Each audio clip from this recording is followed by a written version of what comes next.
আমাদের অক্ষর আমাদের অহংকার, আমাদের ভাষা আমাদের আত্মপরিচয়।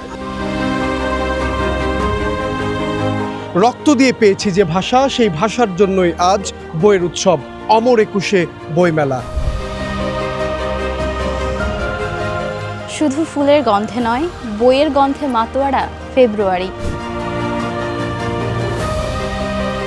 শব্দে শব্দে ইতিহাস, পাতায় পাতায় আত্মপরিচয়। ২১ জুড়ে বইয়ের কথা হবে না কখনো লয়। চলুন বইয়ের হাতে হাত রাখি, ভাষার শক্তিকে পৌঁছে দিই প্রজন্ম থেকে প্রজন্মান্তরে। জ্ঞান আর সৃজনের মহা উৎসব অমর একুশে গ্রন্থমেলা ২০২৬। আয়োজনের আদ্যপান্ত দেখতে চোখ রাখুন সময়ের আলোতে।